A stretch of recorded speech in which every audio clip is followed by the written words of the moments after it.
नमस्कार, public interest में आपका स्वागत है। मैं हूं जगविंदर पटियाल। आज सबसे पहले कौन सी खबर देखना चाहेंगे? आज 2024 के लिए बीजेपी का मास्टर प्लान क्या है, ये आपको दिखाएंगे। क्या विधानसभा चुनाव की तरह बड़े मंत्रियों पर दांव लगाएगी बीजेपी? राज्यसभा में बैठे कितने मंत्री चुनाव लड़ सकते हैं, आज एक्सक्लूसिव में बताएंगे आपको। उत्तर भारत के कई राज्यों में कोहरा छाया है। सुबह शाम लोगों को भारी दिक्कत पेश आ रही है। ट्रेन लेट चल रही हैं, फ्लाइट डिले हो रही हैं, रोड पर एक्सीडेंट बढ़ गए हैं। कॉलिंग कार्ड में घनघोर कोहरे की पूरी पड़ताल करेंगे आज। अपडेट तो आज महादेव बेटिंग ऐप के मास्टरमाइंड पर भी आया है। सौरभ चंद्राकर को दुबई में हाउस अरेस्ट किया गया है। उसका साथी रवि उप्पल पहले से ही कस्टडी में है। इन्हें भारत डिपोर्ट करने की तैयारी शुरू हो गई है। सिग्नेचर स्टोरी में इसकी पूरी खबर आपको देंगे। कल फ्रांस से 276 भारतीयों को डिपोर्ट किया गया था। खबर हमने आपको कल ही दिखा दी थी। डंकी रूट के जरिए इन्हें बाहर किसने भेजा? कहां जाने वाले थे ये सब भारतीय? केरल, पंजाब, गुजरात में छापेमारी हो रही है। क्या डंकी रूट का उस्ताद हैदराबाद में छिपा है? फैक्ट फाइंडिंग में ये पता लगाएंगे आज।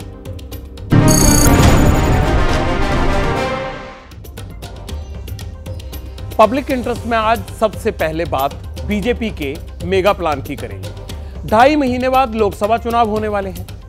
भारत में पब्लिक का यह सबसे बड़ा इंटरेस्ट होता है, इसीलिए सभी पार्टियां रणनीति तैयार करने में जुटी हैं। प्रधानमंत्री नरेंद्र मोदी सरकारी योजनाओं के लाभार्थियों से लगातार संवाद कर रहे हैं, तो राहुल गांधी अब भारत न्याय यात्रा निकालेंगे, मणिपुर से मुंबई तक। पर्दे के पीछे पार्टियों के कैंडिडेट्स को चुनने की प्रक्रिया लगभग शुरू हो गई है। इंडिया अलायंस के सामने सीट शेयरिंग के फार्मूले पर बीजेपी की स्ट्रेटजी क्या होगी? जैसे विधानसभा चुनाव में मंत्रियों सांसदों को उतारा बीजेपी ने, क्या इस बार राज्यसभा सांसदों को भी चुनाव लड़ाएगी पार्टी? अगर हां, तो कितने मंत्रियों को जमीन पर उतरना पड़ सकता है? हमारे संवाददाता नीरज पांडे की यह खास रिपोर्ट देखिए। हर लाभार्थी के पास बीते 10 वर्षों में उनके जीवन में आए बदलाव की एक साहस से भरी हुई और संतोष से भरी हुई और साथ साथ सपनों से भरी हुई गाथा है।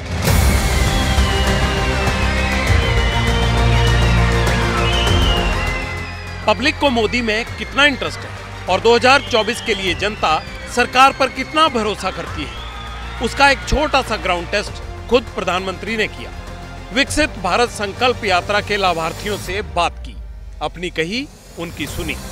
आपके यहाँ जो मोदी की गारंटी की गाड़ी आई है, उसका स्वागत करने में उसका पता कब चला? जो हम लोग का जो आपका मोदी का गारंटी गाड़ी जा रहा है सर, हमारा पूरा गांव का सब आदमी लेके उधर वो गाड़ी का सामने जाके गारंटी के बारे में सबको बताते हैं सर। ये जो हमारी सब दीदियां हैं, उसमें से मैं कम से कम 2 करोड़ दीदी को लखपति बनाना चाहता हूँ। आपके जिले में हम कितनी दीदी को लखपति दीदी बना सकते हैं? मेरी तो ये इच्छा है कि मेरे सारे देश की दीदी लखपति बन जाएं। अच्छा। संवाद में ही संदेश छिपा था। अगर जमीन पर काम करोगे तो जनता का आशीर्वाद मिलेगा। शायद यही बात बीजेपी की लीडरशिप ने अपने उन राज्यसभा सांसदों को बता दी है जो इस वक्त मंत्री। सूत्रों की माने तो 2024 लोकसभा चुनाव में भाजपा हर बड़े चेहरे को चुनाव मैदान में उतारने की तैयारी में है। 15 से 20 राज्यसभा सांसदों को चुनाव मैदान में उतारने के लिए बोल भी दिया गया है। उनको किस सीट से चुनाव लड़ना है, इसके लिए इशारा भी कर दिया गया है और इस पर उनका काम भी शुरू हो गया है। कौन चुनाव लड़ेगा और कहां से, ये बताएं, उससे पहले समझिए कि बीजेपी का ये प्लान बना क्यों। क्या विधानसभा चुनाव में जीत के बाद हौसला बुलंद हुआ? वजह सिर्फ इतनी भर नहीं है, नंबर का खेल समझना भी जरूरी है। आपको याद होगा, मध्य प्रदेश, राजस्थान, छत्तीसगढ़ और तेलंगाना चुनाव में बीजेपी ने बड़ा एक्सपेरिमेंट किया था। 4 राज्यों में 21 सांसदों को विधानसभा का चुनाव लड़वाया। इनमें तब कृषि मंत्री नरेंद्र तोमर, जल शक्ति राज्य मंत्री प्रहलाद सिंह पटेल, ग्रामीण विकास राज्य मंत्री फग्गन सिंह कुलस्ते जैसे नाम शामिल थे। नतीजे आए तो 21 में से 12 सांसदों की जीत हुई, 9 हार गए। अब कई ऐसे हैं जिन्हें राज्य सरकारों में एडजस्ट किया गया है, यानी किसी एक क्षेत्रीय लीडरशिप की छाया में चुनाव लड़ने की बजाय बीजेपी ने सांसदों और मंत्रियों को मैदान में उतारकर संदेश दिया कि पार्टी अपने कार्यकर्ताओं को किसी भी तरीके से इस्तेमाल कर सकती है। यही वजह है कि अब राज्यसभा सांसदों के कमर कसने की बारी है। लेकिन चुनाव में कौन कौन उतर सकता है? भाजपा जिन बड़े चेहरों को लोकसभा चुनाव लड़ाने की तैयारी में है, उनमें वित्त मंत्री निर्मला सीतारमण, शिक्षा मंत्री धर्मेंद्र प्रधान, डॉक्टर अनिल जैन, हरदीप पुरी और पीयूष गोयल जैसे नामचीन चेहरे शामिल हैं। सूत्रों के मुताबिक धर्मेंद्र प्रधान संबलपुर ओडिशा, पीयूष गोयल मुंबई साउथ या मेरठ, निर्मला सीतारमण चेन्नई, हरदीप सिंह पुरी अमृतसर, भूपेंद्र यादव अलवर राजस्थान, डॉक्टर अनिल जैन फिरोजाबाद या मेरठ, अरुण सिंह मथुरा या गाजियाबाद से लोकसभा चुनाव लड़ सकते हैं। बीजेपी की योजना है कि बड़े चेहरों को चुनाव मैदान में उतारकर न सिर्फ उस सीट को जीता जा सकता है, बल्कि उनके चुनाव लड़ने से आसपास की सीटों पर भी इसका सीधा असर देखने को मिलेगा। आपको याद होगा, बीजेपी ने जिन 21 सांसदों को विधानसभा चुनाव में उतारा, उनमें किरोड़ीलाल मीणा इकलौते राज्यसभा सांसद थे, वो भी अपनी सीट जीत गए।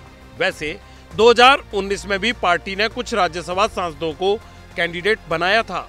रविशंकर प्रसाद पटना साहिब से चुनाव लड़े और जीते। स्मृति ईरानी राहुल गांधी के खिलाफ अमेठी गई, चुनाव लड़ी और जीती। तब हरदीप पुरी को अमृतसर भेजा गया था, लेकिन औजला के सामने चुनाव हार गए थे। सूत्रों के मुताबिक इस बार पार्टी ने पहले ही राज्यसभा सांसदों को जमीन पर एक्टिव रहने का मैसेज दे दिया है। कहा यह गया है कि जो 2 बार राज्यसभा पहुंच गए, उन्हें तीसरी बार एडजस्ट नहीं किया जाएगा। नेताओं को अपनी लोकप्रियता जनता के बीच साबित करनी होगी। जानकारी के मुताबिक मनसुख मांडवीय भावनगर गुजरात, जीवीएल नरसिम्हा विजयवाड़ा आंध्र प्रदेश, बीएल वर्मा बदायूं, सुरेंद्र सिंह नागर फरीदाबाद, नीरज शेखर बलिया, सुधांशु त्रिवेदी कानपुर या रायबरेली, राजीव चंद्रशेखर नॉर्थ बेंगलुरु या केरल की किसी सीट से चुनावी ताल ठोक सकते हैं। हो सकता है पार्टी सरोज पांडे को छत्तीसगढ़ की दुर्ग से, वी मुरलीधरन को त्रिवेंद्रम से, राकेश सिन्हा को बेगूसराय से और ज्योतिरादित्य सिंधिया को गुना या ग्वालियर से चुनाव लड़वा सकती है। यही नहीं, केंद्रीय मंत्री एल मुरुगन को तमिलनाडु की किसी सीट से चुनाव लड़ाया जा सकता है। इसका दूसरा मतलब यह है कि बीजेपी कई सिटिंग एमपी का टिकट काटने की तैयारी कर चुकी है। वैसे भी पार्टी का इंटरनल सर्वे होता रहता है, संघ भी सुझाव देता है। जनता सांसदों के काम से खुश है या नहीं, इसकी रिपोर्ट पार्टी आलाकमान को मिलती है और शायद इसी आधार पर पार्टी कैंडिडेट्स को फाइनल कर रही है। हो सकता है जल्द ही ये नेता आपको जनता के बीच दिखाई भी दे।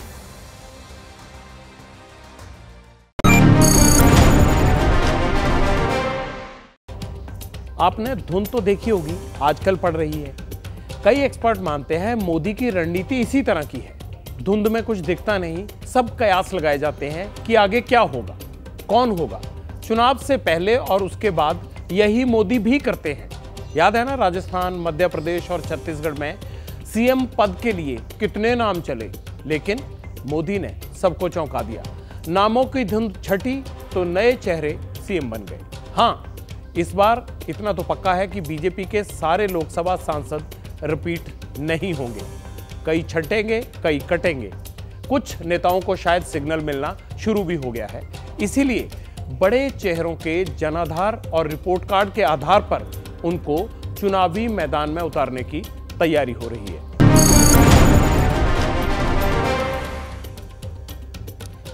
अब धुंध की बात चली है तो पब्लिक इंटरेस्ट में इसकी जानकारी भी देना जरूरी है। इस वक्त देश के कई राज्यों में कोहरा पड़ना शुरू हो गया है। हमारे स्टूडियो के बाहर भी इस वक्त धुंध की चादर है और वक्त के साथ साथ ये और बढ़ेगी। लेकिन इसी फॉग के चलते पब्लिक का काफी नुकसान भी हो रहा है। यमुना एक्सप्रेस वे पर 2 दिन में 2 बड़े हादसों की तस्वीर आई। कई गाड़ियां आपस में टकरा गई। आज सुबह सुबह फ्लाइट पकड़नी थी उन लोगों की जिन्होंने फ्लाइट को डिले किया। फ्लाइटें डिले हुई, ट्रेन भी 12-12 घंटे देरी से चल रही हैं। देश के 14 राज्यों में घने कोहरे का अलर्ट जारी हुआ है। कई जगह तो रेड अलर्ट है, क्योंकि 30 दिसंबर तक कोहरा बढ़ेगा। इंडिया में फॉग चल रही है।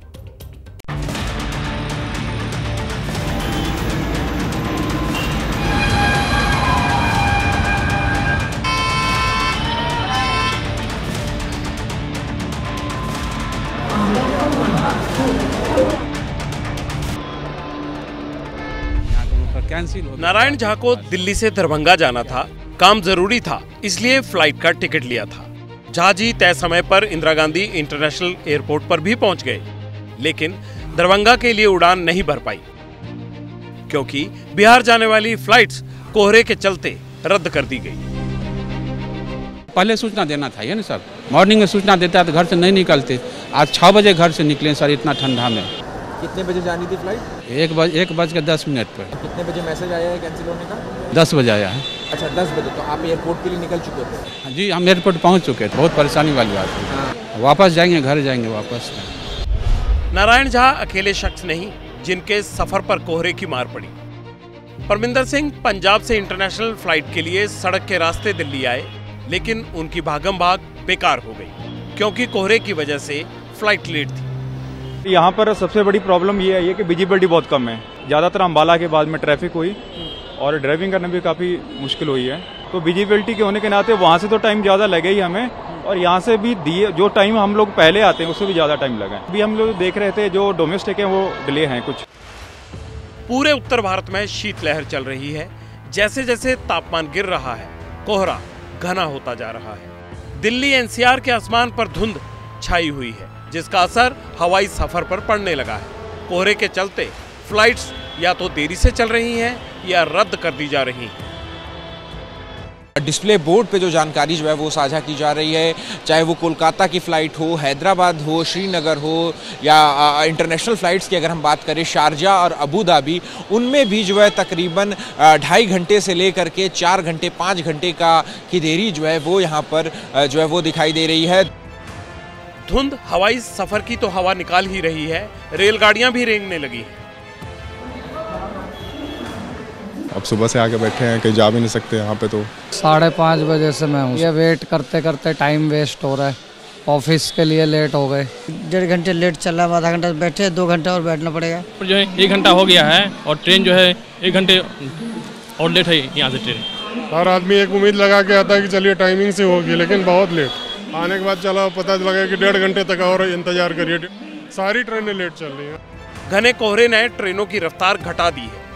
आज दिल्ली आने वाली 18 से ज्यादा ट्रेन 2 से लेकर 10 घंटे लेट पहुंची। तो हावड़ा से आने वाली राजधानी तकरीबन 7 घंटे 40 मिनट लेट है। वहीं भुवनेश्वर से आने वाली तेजस राजधानी भी 7 घंटे 30 मिनट लेट है। जिन ट्रेनों को सुबह 9 बजे NDLS नई दिल्ली रेलवे स्टेशन पहुंच जाना था, वो अभी शाम 6 बजे तक भी यहां पर नहीं पहुंची है। उनकी वजह से जिन ट्रेनों को यहां शाम निकल जाना था यहां से 5 बजे, उनके यहां से निकलने का समय भी काफी ज्यादा लेट हो चुका है।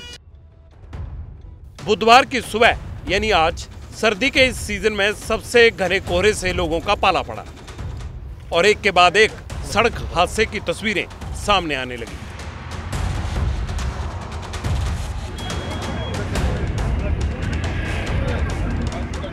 आगे घना कोहरा है, एक्सप्रेसवे पर अपनी रफ्तार को नियंत्रित करके चले।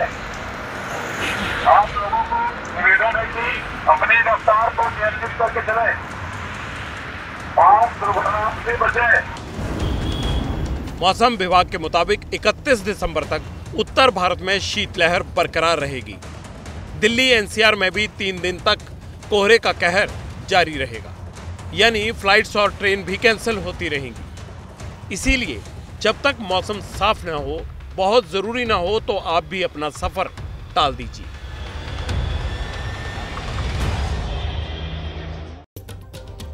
कोहरे की मार से फ्लाइट्स और ट्रेनें रद्द हो रही हैं। जाहिर है इसका असर सब पर पड़ेगा।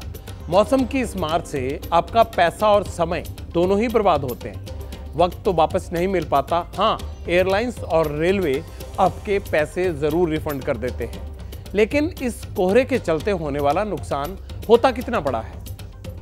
एक RTI के मुताबिक एक ट्रेन जब 1 मिनट बेवजह रुके तो रेलवे को 20,459 रुपए का नुकसान होता है, और अगर एक ट्रेन लेट हुई तो नुकसान 12,24,060 रुपए का हो गया। अंदाजा लगाते जाइएगा आप। 5 घंटे लेट हुई तो रेलवे को नुकसान 61,37,700 रुपए का हुआ, और ट्रेन 10 घंटे लेट हुई तो घाटा 1,22,75,400 रुपए का हो गया। आज दिल्ली आने वाली 25 ट्रेन लेट हुई हैं। अगर ट्रेन 1 घंटे भी रुकी रही होगी हर ट्रेन, तो रेलवे को करीब 3,06,01,500 रुपए का कुल घाटा हुआ होगा। ये मोटा मोटी अंदाजा हमने आपको बताया। कोहरे से हादसे होते ही रहते हैं और हर हादसे का असर देश की अर्थव्यवस्था पर भी पड़ता है, क्योंकि हर जान कीमती होती है। लेकिन कोहरे की वजह से होने वाले हादसों में हर साल सैकड़ों लोगों की जान चली जाती है। साल 2022 में कोहरे से हुए हादसों में 14,583 लोगों की जान गई। धुंध के चलते हुए हादसों से देश को 13,294 करोड़ रुपए का आर्थिक घाटा उठाना पड़ा। दिसंबर के अंत में और जनवरी के शुरू में मोटा मोटी अंदाजा लगाएं तो इन्हीं दिनों में कोहरा होता है। इन्हीं 2 महीनों की बात करते हैं, लेकिन सवाल यह है कि स्थिति कब तक ऐसी ही रहेगी, मौसम साफ कब होगा। आने वाले 2 दिनों में भी ऐसा ही रहेगा। वेरी डेंस फॉग प्रिवेल करता रहेगा। सैटेलाइट में देखेंगे क्लाउड्स आ रहे हैं, ये वेस्टर्न डिस्टर्बेंस है, लेकिन हिमालय से, हमारा इंडियन हिमालय से ऊपर से निकल रहे हैं। अभी आने वाले 5-7 दिनों में ऐसा कोई भी चांसेस नहीं है, इसलिए टेम्परेचर्स सामान्य से ज़्यादा ही हैं हर एक जगह। एक ईस्टर्ली वेव के कारण थोड़ा सेंट्रल इंडिया में, जहाँ राजस्थान में थोड़ा हिस्सों में लाइट रेनफॉल हो सकता है, लेकिन अगर एनसीआर दिल्ली बात करें, पंजाब हरियाणा वगैरह में, जहाँ कोई रेनफॉल का पॉसिबिलिटी नहीं है।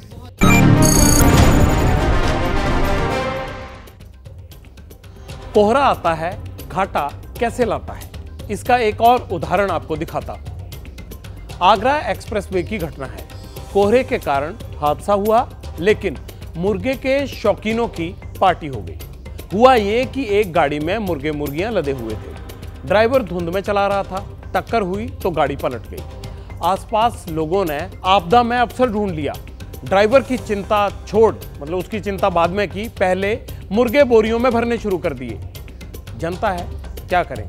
खैर, हम तो इतना ही कहेंगे, अगले 2-3 दिन जरा संभल कर निकलिए। उसकी वजह है, उसकी वजह क्या है, हो सके तो सुबह और शाम का सफर अवॉइड कर दीजिए। अपने वाहन से जाने का प्लान है तो इसे टाल दीजिए, लेकिन अगर निकलना ही पड़े तो फिर बचना कैसे है, ये भी जान लीजिए।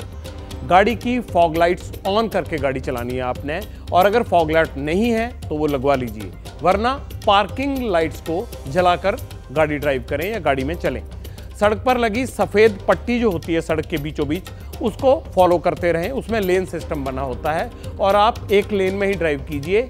ओवरटेक बिल्कुल नहीं करना है अगर कोहरा हो तो। ये सलाह मान लेंगे तो आप खुद भी सुरक्षित रहेंगे और सड़क पर चल रहे या सड़क पर दूसरे वाहनों में सवार लोग भी।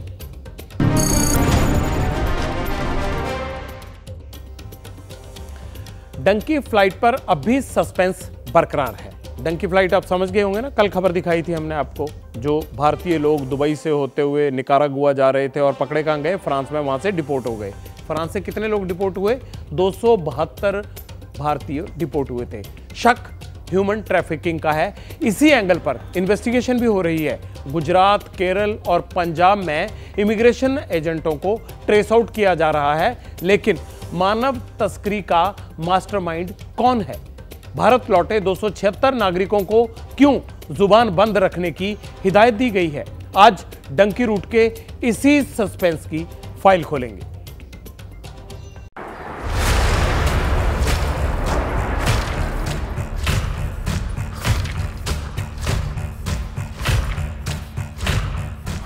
चौबीस घंटे में डंकी फ्लाइट के कितने राज खुले?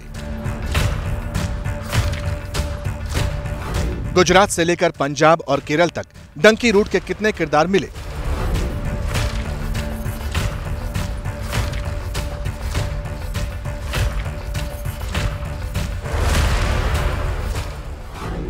डंकी फ्लाइट का मास्टरमाइंड कौन? फ्रांस के वैटरी हवाई अड्डे से मुंबई लौटी डंकी फ्लाइट में कुछ तो लोचा है, कुछ तो ऐसा है जो छिपाया जा रहा है, क्योंकि जो 276 हिंदुस्तानी फ्रांस से मुंबई डिपोर्ट हुए वो न सिर्फ सुरक्षा एजेंसियों के रडार पर हैं, बल्कि उन्हें सख्त ऑर्डर भी मिले हैं। 276 पैसेंजर्स मीडिया से बात नहीं करेंगे और न ही एजेंट के बारे में किसी को बताएंगे। बिना लोकल पुलिस को इन्फॉर्म किए कोई शहर नहीं छोड़ेगा। पूछताछ के लिए बुलाने पर फौरन हाजिर होना पड़ेगा।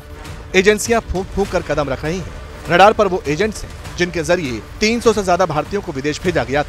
तो ऐसे कुछ एजेंट्स कई होते हैं और वो इस तरह का काम करते हैं और लोग उनकी तरफ जाते भी है। यहाँ तक सवाल होता है कि हमारा इमिग्रेशन भी काफी स्ट्रांग है और इस तरह की बहुत सारी वारदातें रोकी जाती है। उनका कोई एक फिक्स पैटर्न नहीं होता है इस चीज के लिए, और जैसे मतलब इमिग्रेशन को पता चलता है कि इस तरह का पैटर्न ये यूज कर रहे हैं तो वो भी ज्यादा सतर्क होते हैं।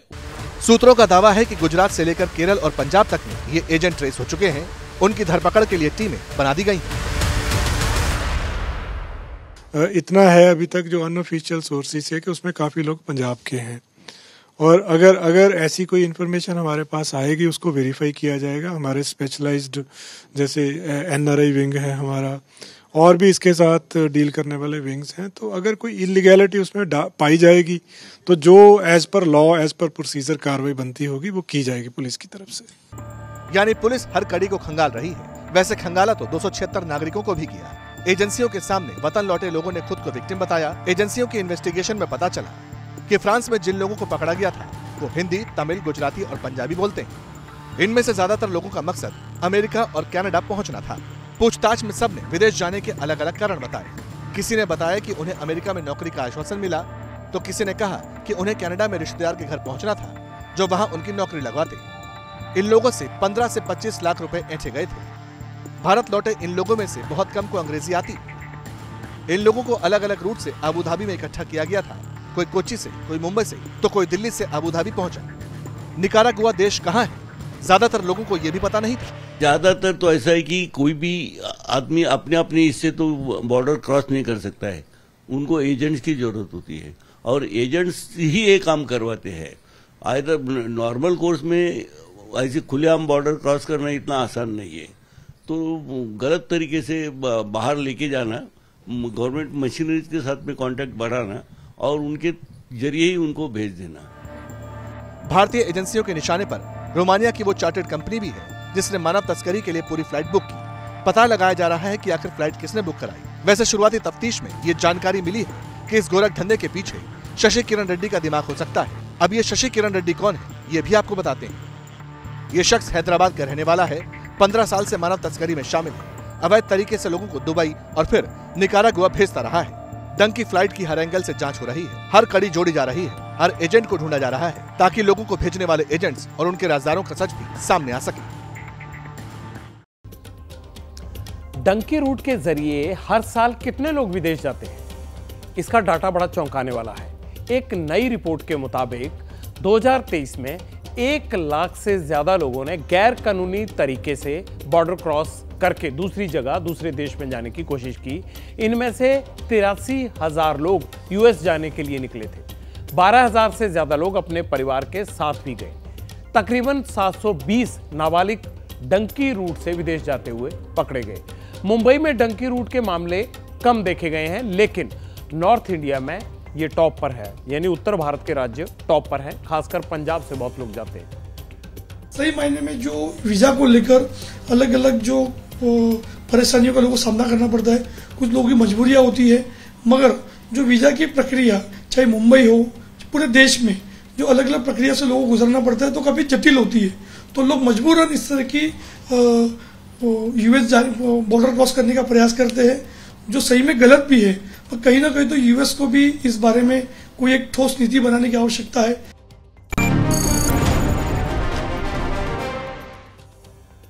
सपने देखना कोई गुनाह नहीं है, लेकिन उन्हें गलत तरीके से पूरा करना क्राइम है।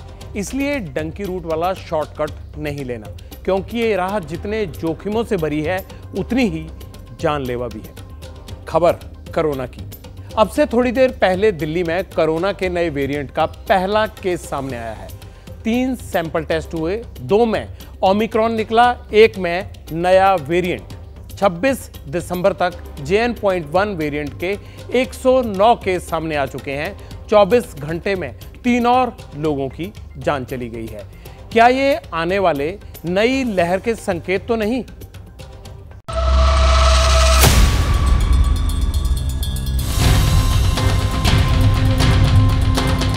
अभी बाहर ना सही, लेकिन पब्लिक इंटरेस्ट में प्राइवेट और सरकारी अस्पतालों में मास्क की रीएंट्री हो चुकी है। ये मुंबई का जसलोक अस्पताल है। कोरोना के बढ़ते मामलों को देखते हुए मेडिकल स्टाफ के लिए मास्क पहनना जरूरी कर दिया गया है। मलेशिया, सिंगापुर और केरल से आने वाले जो पेशेंट्स हैं उनके लिए कोविड-19 का RT-PCR टेस्ट जो है वो भी कंपलसरी कर दिया गया है, क्योंकि जिस तरीके से JN.1 के जो मामले हैं देश में बढ़ रहे हैं, अगर कोई पेशेंट या कोई स्टाफ केरल से भी आ रहा है तो उनके लिए RT-PCR जो है ज़रूरी है। जाहिर है अभी तक टेस्ट उस हिसाब से नहीं हो रहे, क्योंकि ज्यादातर लोग सर्दी, जुकाम और बुखार के लिए RT-PCR टेस्ट नहीं करवा रहे। डर है कोरोना निकल गया तो आइसोलेट होना पड़ेगा। यही गलती नहीं करनी। टेस्ट करेंगे तो सरकार और प्रशासन को कोरोना की चेन तोड़ने में मदद मिलेगी। 26 दिसंबर तक देश में कोरोना के 4093 एक्टिव मरीज हैं। 24 घंटे में 529 नए केस आए। केरल में सबसे ज्यादा, कर्नाटक में 74 और महाराष्ट्र में 37 संक्रमित मिले हैं। जहां तक नए वेरिएंट का सवाल है तो इसके 109 मरीज मिल चुके हैं। इनमें 36 गुजरात से, 34 कर्नाटक से और 14 गोवा में है। महाराष्ट्र, केरल, राजस्थान, तमिलनाडु और तेलंगाना में भी नया वेरिएंट मिल चुका है। दिल्ली के अंदर हमने RT-PCR टेस्टिंग जो है शुरू कर दी है और लगभग 250 से 400 RT-PCR टेस्ट हमारे यहाँ रोज़ हो रहे हैं। कल की रिपोर्ट के अंदर 2 पॉजिटिव टेस्ट कोविड के हमारे आए हैं और टोटल नंबर ऑफ पेशेंट जो हॉस्पिटलाइज हैं वो 4 से 5 हैं। कोई डेथ रिपोर्ट नहीं हुई है। कर्नाटक के बेंगलुरु में JN.1 के 20 मरीज मिले हैं, यानी बेंगलुरु नए वेरिएंट का हॉटस्पॉट बनता जा रहा है। हालांकि सरकार का कहना है कि ज्यादातर मरीज स्टेबल हैं, होम आइसोलेशन में ही ठीक हो रहे हैं।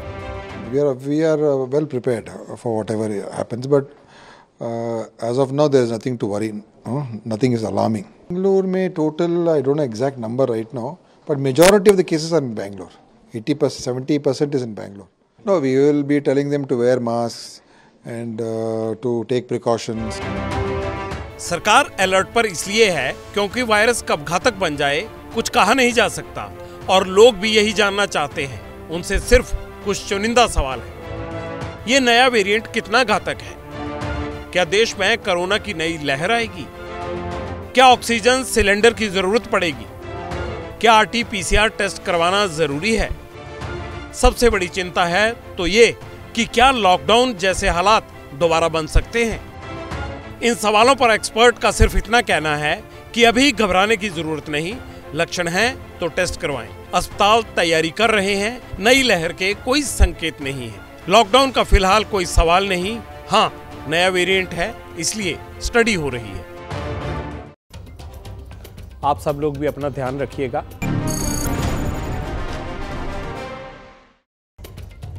यात्रा की खबर के बाद रोक कर लेते हैं आपके कमेंट्स का। पब्लिक इंटरेस्ट में आपने क्या कमेंट्स दिए आज देखते हैं। संदीप कुमार क्या कहते हैं, इलेक्शन हो जाते हैं तभी निकाल देते हैं वैकेंसी, 5 साल बाद निकाल रहे हो। अपने जीत के चक्कर में युवाओं की आगे के बारे में भी नहीं सोचते ये लोग। ये भर्ती को लेकर कमेंट किया है संदीप ने। चलिए, नौकरी निकली है, बेरोजगारों को रोजगार मिलेगा। अरुण क्या कहते हैं, लोगों को अपनी और अपने परिवार की जान की रक्षा करने के लिए खुद ही कोरोना से बचाव के उपाय अपनाने होंगे, सरकारी गाइडलाइंस का इंतजार ना करें। कोरोना को लेकर सजग हैं अरुण शर्मा। अजय श्रीवास्तव क्या लिखते हैं, public interest programme is an excellent show, really important issues is being shown, thanks for nicely presenting. शुक्रिया श्रीवास्तव साहब। और इसी के साथ आपसे अलविदा लेने का भी आज वक्त हो गया है। कल रात 9 बजे फिर मुलाकात होगी, लेकिन खबरों का सिलसिला एबीपी न्यूज़ पर चलता रहेगा। अखिलेश आनंद स्टूडियो में पहुंच चुके हैं और अगर आपको देखना है कि कैसा बन रहा है अयोध्या में राम मंदिर, तो उसकी झलक अब एबीपी न्यूज़ पर 10 बजे देख सकते हैं। मुझे दीजिए इजाज़त, शुभ रात्रि।